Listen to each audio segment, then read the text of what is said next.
Hey guys, it's JK Wargames, and today we're going to review Skies Above Britain. I have to say a massive thanks to GMT Games for sending this to the channel for review. Before we start though, just want to make a little bit of an apology. I haven't posted in a long time. Unfortunately, had some bad news. My mother passed away at the young age of 66, so I haven't been focused on wargaming, but I'm back now and focused. So without further ado, let's get into the review. Okay, so Skies Above Britain. We are in the summer of 1940. It's the Battle of Britain, and we've got Spitfires and Hurricanes trying to intercept German bombers and German escorts.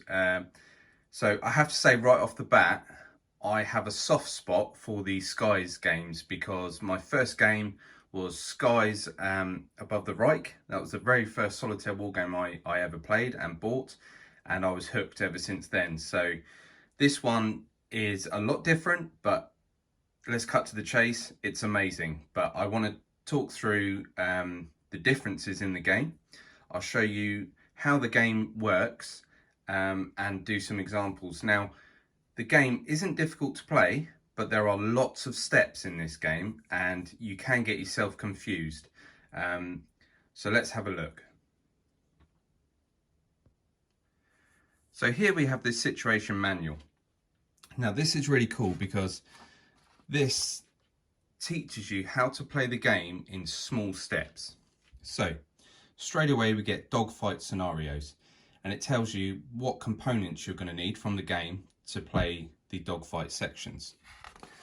So if we go through, the first thing you see is you get a scenario 1, a flyby, and basically you're using one single fighter against one single escort, and this is a really cool thing for new players to be able to learn the game. If you're not used to the Skies games, then I definitely recommend doing this. Now I do have to admit I didn't play any of these introductory scenarios. I just went full bore into the game because that's where I get the most enjoyment from, learning a game like that. But it's still a very, very good thing. So you get that, and once you've played that, you'll go through to scenario 2, and then you start getting into scenarios where you're being tailed by escorts. So it really is holding your hand the whole way through these little introductory scenarios. Okay, so it goes through, and then you get to bomber scenarios, and then you're going to start learning how to attack bombers. Once you get all of this down, you're going to go into the main game, and once you get them steps down, it's very satisfying. So basically, if we skip all the way through to here, you get an example of play for an actual patrol, which is all the way towards the back. Patrol example. Now this walks you through how the start of a game, a full patrol would go. Because basically in the game, you are doing patrols and you're playing a campaign. So the first half of the campaign is 6 patrols, and then the second half is another 6 or 8 patrols, and then you calculate all your victory points.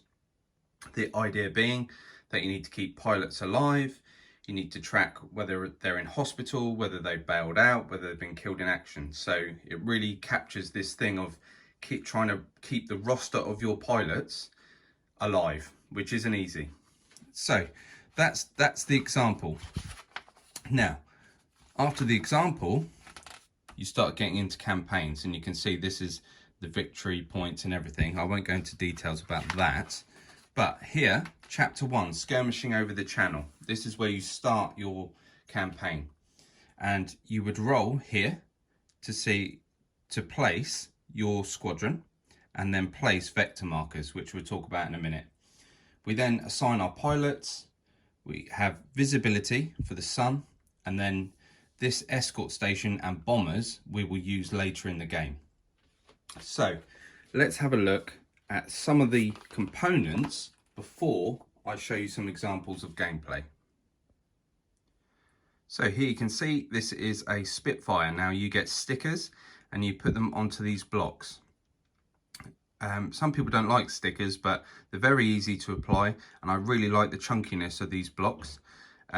So in a section, you're going to get red leader, red 2 and red 3. You'll then get blue leader, blue 2 and blue 3. You've got green leader, green 2 and green 3. And you've got yellow leader, yellow 2 and yellow 3.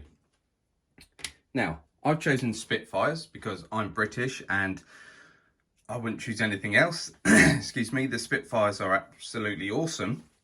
However, the Hurricanes come in the game and they really were the workhorse of the Battle of Britain. I know you must have all seen the film The Battle of Britain, and there's a lot of Spitfires in there, but there was a lot less Spitfires than Hurricanes. So you may be inclined to be the workhorse and use the Hurricanes, and they do have different play styles in the game. So that's our fighters, as it were. Then we're going to get bomber tiles. Now, bomber tiles are used in the game when we're attacking bombers. So you can see here, we got some Dorniers. We got the Heinkel 111s, famous Heinkels. And on the back of here, we got the Junkers. And we've also got Stukers as well. Here we go, light bomber, the Stukers. So instead of attacking bombers on the actual play map here, you can see they're represented here, the bomber formation. In Skies, you would be attacking the bombers on the map. We place tiles and use them on a separate part of the table. These bombers can then be condensed down into smaller counters like this. You can see a Heinkel. Now, if a bomber falls out of formation, then you're going to use these counters here. And we get our fighters. So we've got a swarm of 109s.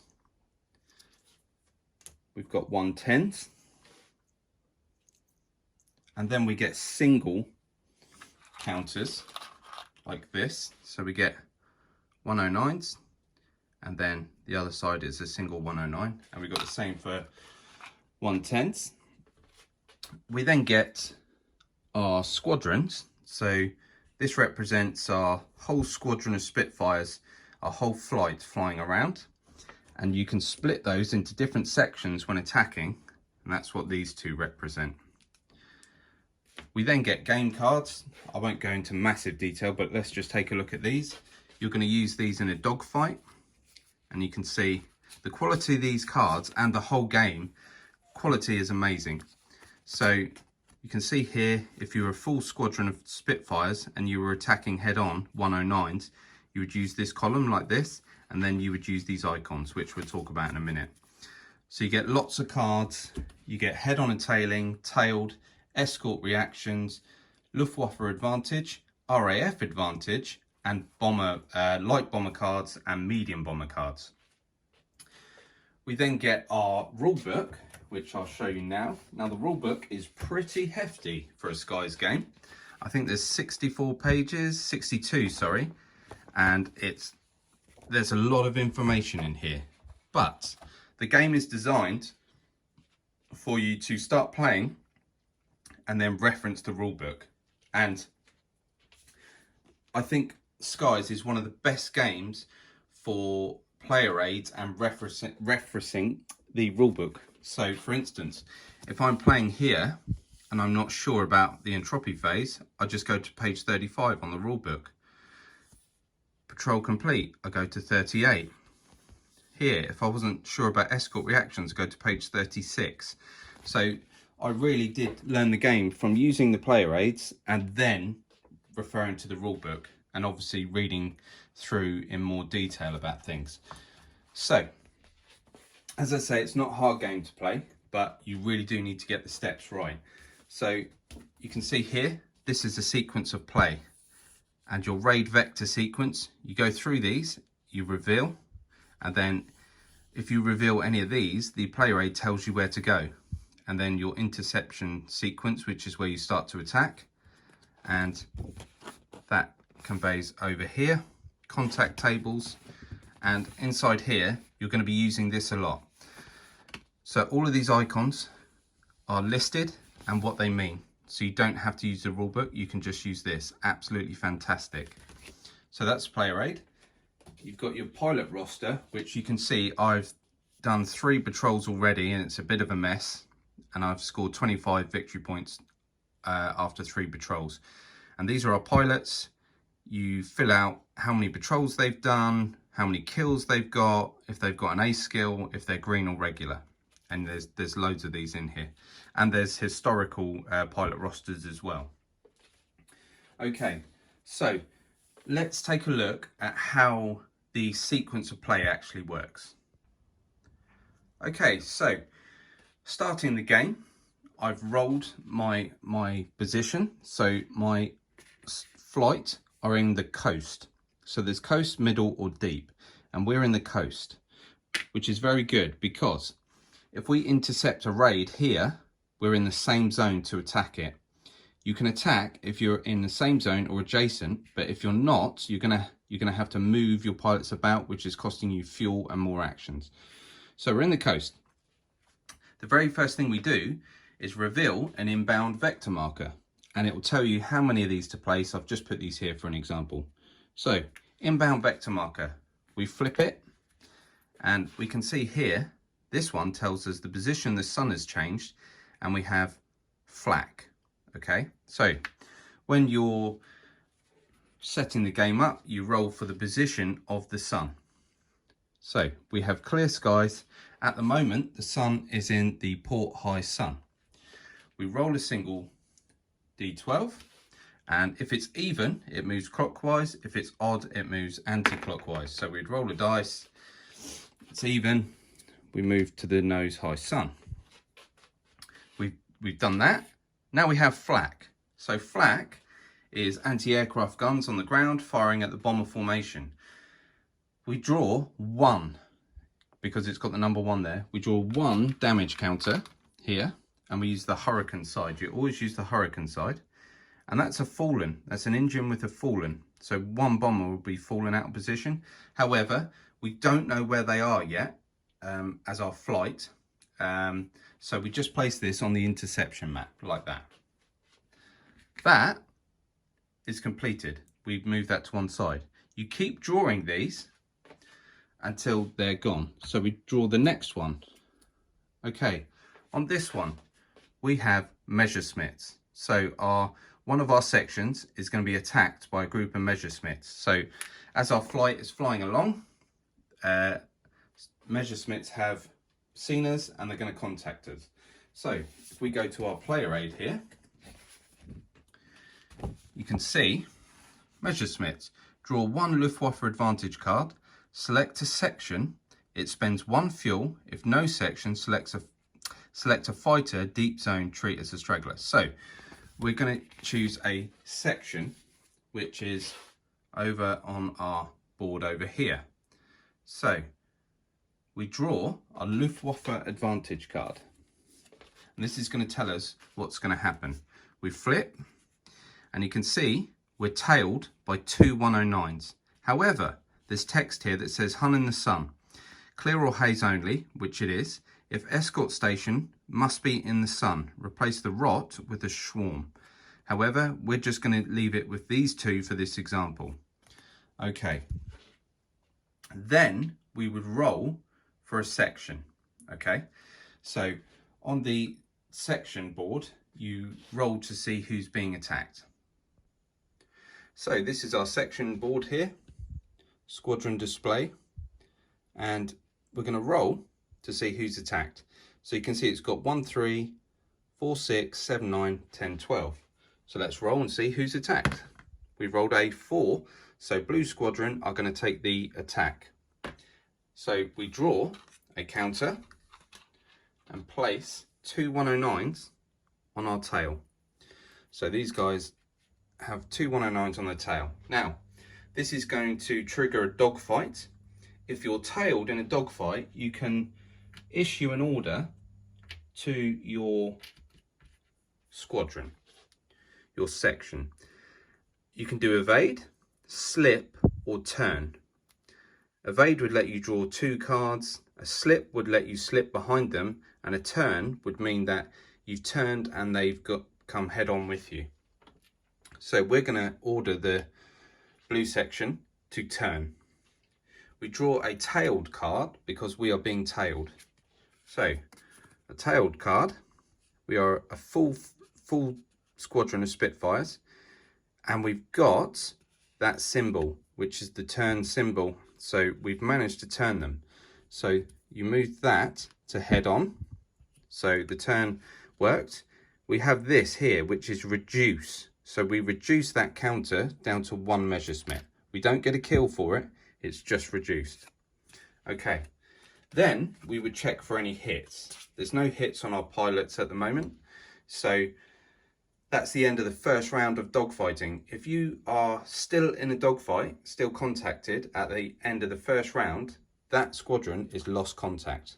And lost contact means that you're sort of lost contact with the main flight that is searching for the bombers, because we've got tangled up with these Messerschmitts. Now, we'd go again, but this time we draw a head-on and tailing card. So head-on, we're a full flight again, squadron.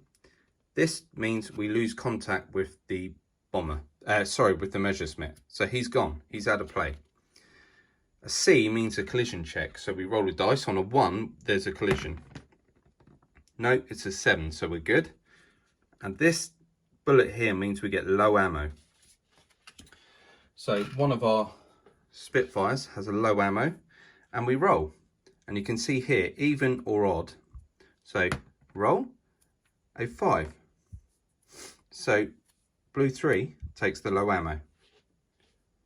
Okay, now they are lost contact now. So they're not if you think about it, they're lost contact, but red, green and yellow are all together still. Okay, so now we go back to drawing more inbound vector markers. Now, because there's no vector markers left in this space, we now spend fuel. So all sections spend 1 fuel up to there. There's nothing else to go through. We skip a lot of the phases. We come back and draw another inbound vector marker. So I just want to find a marker that has a raid on it to show you. And typically, here we go. So here would be flak. So we would apply 2 more hit markers to the bomber formation. However, let's concentrate on this symbol here, which is a raid. So there is a raid in progress. As soon as a raid's in progress, we put this raid marker in that space where we contacted them, and it was this second space. So it goes on that second space there. We get our player raid and look at raid. Raid marker not in play, which it wasn't. If the raid marker is not yet on the raid track, place it in the vector marker space, which is what we've done.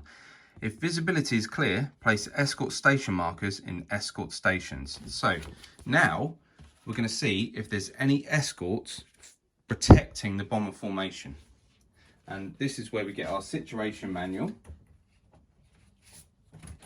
and roll to see escort stations, which is here. So we roll a die, it's a 1. So for us, we've got 109s heavy, which is bad, in the high station box. So we get 109 heavy counter, and it goes in the high station, which is here. Okay, then low 110s. So we get normal 110s in the low station. So best way to think of this is that the bomber formation is being protected by a heavy group of 109s and a light group of 110s. Okay, so that is done. Then all vector markers, sorry, no, not yet, excuse me. Now we can make contact with the bombers because we are in the same zone or adjacent. We couldn't attack them if we were here. So we can attack them now, which brings us on to the order phase. So the order phase is where we bring our flight onto the interception map. And we roll here. We are in the same zone. So we're going to roll our D12. We roll, and it's a 6. 4 to 9. We're coming in at flank low. However, this symbol here, we can spend fuel to go flank high or nose low. We're just going to stay with flank low. So flank low brings this to there on the port side. Now I can issue orders. So I'm going to break my flights up here. So I've got A and B flights here. A is red section and green section, okay, and they are going to get a bomber order, so they are tasked with intercepting the bombers, so they've received an order. Yellow section is going to get an escort order, so that means that they can try and intercept the escorts and keep them busy while the other guys attack the bombers. Blue section are lost contact, so they can't engage in any of that at the moment. They're lost contact. So that's the orders phase done. After that, the first thing we do is intercept escorts, okay? Then we would intercept bombers. So how we do that is we use the intercept bombers and escort player aid. So we are on the flank, we are low, and we have heavy 109s, so we're going to use that because select station to intercept. So heavy if we can either attack the heavy 109s or the light 110s. I want to attack the heavy 110s. I want to try and get rid of them. So we are low 109s, and they are in the high station. So low 109s, high station. We need a 12 to intercept them, and we spend fuel. So yellow section, spend a fuel because they're flying off to get these guys. And now we roll a die needing a 12. If we succeed, we get to draw a Luftwaffe advantage card. If we fail, the Germans get to draw a Luftwaffe advantage. We roll, we fail on a 7. So we would then draw a Luftwaffe advantage card. Here we flip, and we can see we are tailed by a swarm. Not good.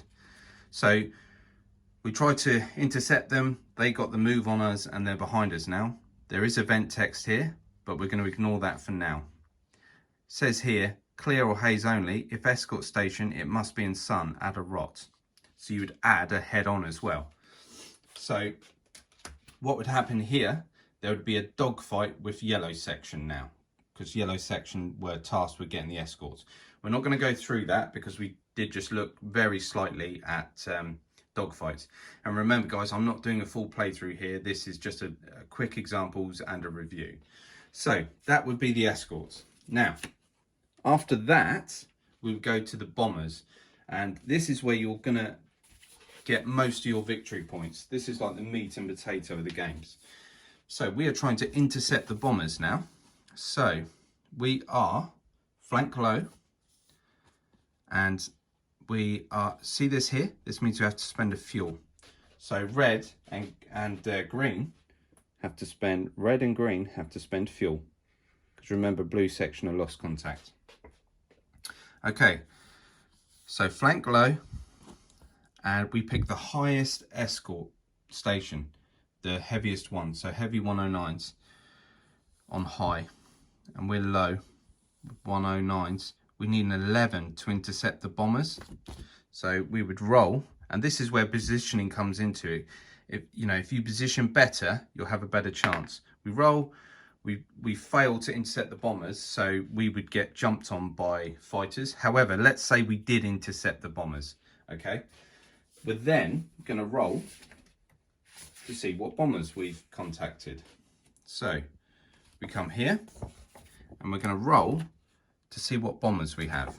So we roll a single dice, it's a 5. And on a 5 is Stukas. So we've got light bombers, which is good, and then we're going to roll to see the formation they're in, which is a 7. So a 6 to 10 is 6 tiles, which is very bad. For this example, I'm going to do the 5 tiles here. Okay, so this is how the Stukas are laid out. Now we've intercepted them. We are coming from the port side. In the first combat round, we must come from our position. So we're attacking on the port side. If we were coming from the tail, we'd come from the tail. So red section and green section are attacking. So we grab our Spitfires and choose where we're going to attack. So red leader is attacking this guy here. Red 2 will do the same, and red 3 will attack that guy like this. Green section will attack this tile here. So leader and red 2 and green 3 will go for there. So then we draw bomber cards. Now we are using the light bombers because they're Stukas. If we had Heinkels, we'd be using medium bombers. So we're going to draw a card for each Spitfire. It's different to dogfights. In a dogfight, you draw one card and the card covers all fighters. We are drawing one for each fighter here. So we draw our first card and look at the results. Here we have the bomber formation is all together, so we're going to use that. If they were isolated, use that, and if they're fallen, we use that. So there, we are attacking from the port side. Now we don't have any green pilots, so this does not apply. This is disruption. Now we don't have 8 markers or combined 8. We have 1, 2, 3, 4, 5, 6. So that doesn't happen. So red leader got nothing. We then draw for red 2. Red 2 gets return fire. So he is going to get damaged. We draw a damage marker, and if it's got this, we flip it because it's damage. He's got cockpit, so he's taken a hit to the cockpit, red 2. So he's not looking good. We don't resolve that yet. We would get disruption on a 12, which isn't going to happen. We now draw for red 3. Red 3 gets a hit. That symbol there is a hit. So I'm going to draw a hit, and we use the Spitfire side because obviously we're Spitfires, and it's a wing damage. So that Stuka there takes wing damage. Now a Stuka can take 3 of any type damage marker and be destroyed, or 1 cockpit or 1 engine. So they're quite easy to take down. Now the next icon is a low ammo. So red 3 takes a low ammo after causing damage. Then do we have 7 markers combined? So we've got 3, 6, 7, 8, 9. Yes, we do. So that means that tile becomes isolated, which is a good result. So you move this tile like this, it's isolated from the main group, and you score a victory point for that. So we would jot that down on our pilot roster. We've got 1 victory point. So we've resolved that. Now we go to green section. So green leader, he gets a hit. So we draw a damage, and this time it's fuselage 12. If we roll a 12, the bomber is destroyed. So we then roll a die. Is it a 12? No, it's an 8, so no effect. He then gets low ammo. So we put a low ammo on him. And then disruption. Do we have 6? Well, we got 3, 4, 5, 6, 7, 8. Yes. This tile becomes isolated, which means this back one is isolated as well. So that's actually 2 victory points. So this first attack is all about trying to isolate the tiles, because it then gets easier to attack them. And as you can see, the tail is a very good position to attack from. So let's say we've done all the attacks. We then have to roll for this guy. He's got damage, and we need a 9 or more to survive, basically. We roll, and we roll a 6. we need a 9 or more. This guy is out of the battle. He goes to the cockpit fate box, which is on the main interception map. Okay, that's the first round over. Now, effectively, all these bombers are disengaged. They're not engaged with the fighters, because you imagine they've flown in, attacked, and now they're disengaged. They're going to come back for another attack. This is where we go to the entropy phase, and if we are engaged with bombers, we decide where we're attacking from. This time, these guys are going to come from the tail, and he's going to stay on the side. Both of these are going to attack on the tail here. If you're attacking on the tail, you receive a delay marker. Now, a delay marker means that they cannot attack in this second round of combat. We have to wait for the bomber phase again. So it represents the planes coming round, you know, they're going for another turn and coming back round. However, this guy would get to attack now, so we would do him. He's still on the port side.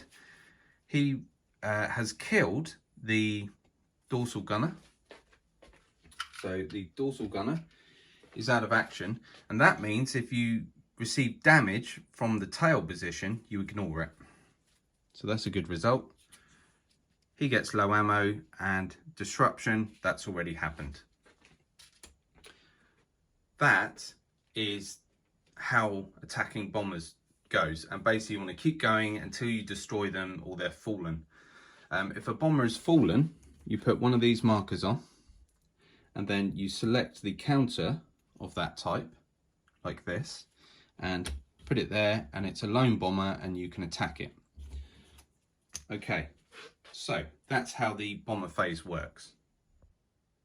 Okay, so after that second bomber phase, we have a chase phase. So lost contact bombers can potentially try and chase the bomber formation and catch up with it. There's a chase table here. We won't go through it, but basically you're rolling a dice. If you succeed, you catch them. If you don't, you get intercepted by fighters, so it's quite dangerous. We come up to here, patrol complete. If all RAF fighters are on the return track or in fate boxes, the patrol is complete. It's not at this moment. So we spend fuel. So everyone moves their fuel counters up by 1. Okay.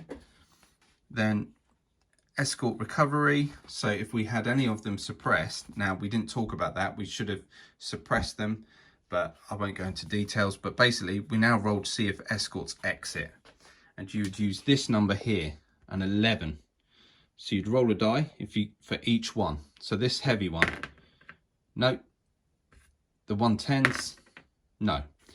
If we did get the heavy one, they would get reduced. And if we did succeed on the 110s, they'd be removed. You know, maybe they've run out of fuel or something like that. They can't stay up there.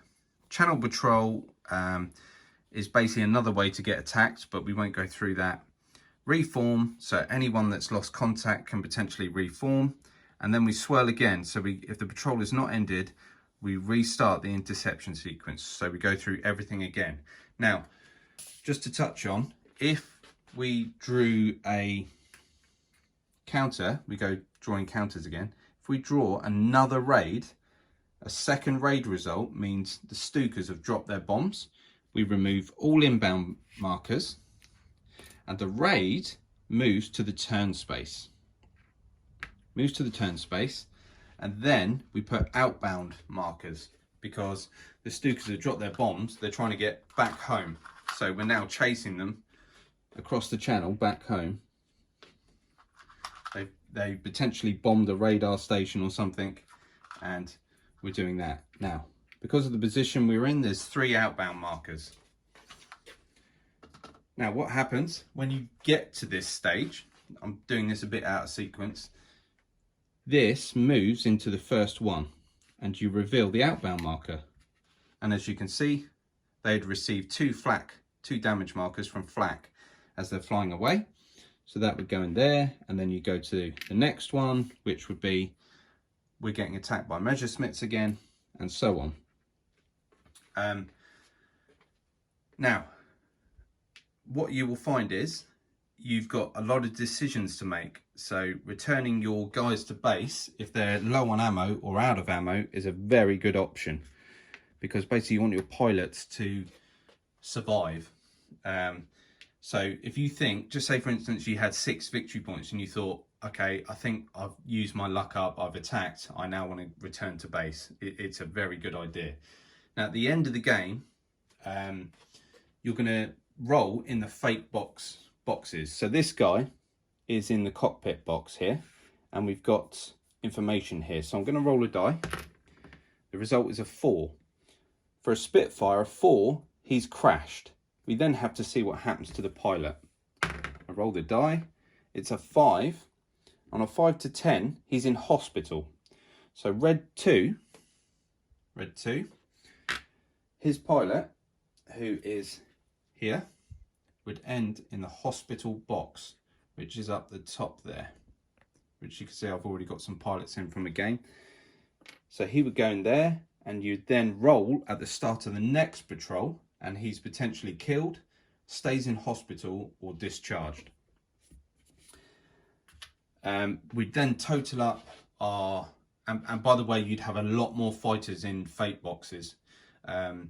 We'd then total up our victory points. We would see if anyone's progressed from green to regular and regular to veteran, and we'd see if anyone's got ace skills. If you get 5 kills, you earn an ace skill. And that's the very, very basics of the game. As you can see here, 110s can potentially do a circle attack, which I haven't encountered yet, but that's just something to bear in mind. So that is the example of how this game works, very, very lightly. What are my thoughts on the game? Personally, this is right up there for me. Sort of 9.5, maybe a 10 out of 10.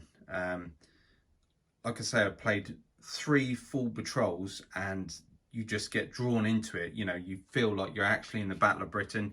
I'm a massive fan of the Battle of Britain film. When I was a kid, my dad bought me the video, and I used to just sit there in the summer holidays watching that video over and over and over, fast forwarding to the fight scenes, you know, pretending I was a Spitfire pilot. This game captures that. It's not a hard game to learn, but there are lots of different steps. Now on Board Game Geek, you can get cards you can print out for sequence of play. Personally, I just feel that confuses things more. You have your player aid here, and it takes you through every step, and it also gives you the reference to the rule book. So personally, I don't think you need those cards unless you find it easier to learn from a card. Everything you need is here. It's all included in the game, and you just follow it as you go. Now one video I'd recommend to watch is Poindexter. I'm sure some of you have heard of him. He's done an example of play, and it is absolutely superb. So if you want to learn the game, go and watch that first. But if you're on the fence about this one, just get it. It's awesome. However, this is a different system to Skies Above the Reich and Storm Above the Reich. Although there's the same concept, you know, the damage markers, or they're all the same kind of thing, how this plays is completely different, and that's why people are getting a bit confused about learning it. It's completely different, but once you get it down, what a superb game this is. And once I've played the whole campaign with Spitfires, I'm going to do the whole campaign with Hurricanes. So absolutely awesome. So as always, guys, I hope you enjoyed this review. Let me know what you think in the comments. Make sure to like and subscribe, and I'll see you in the next video.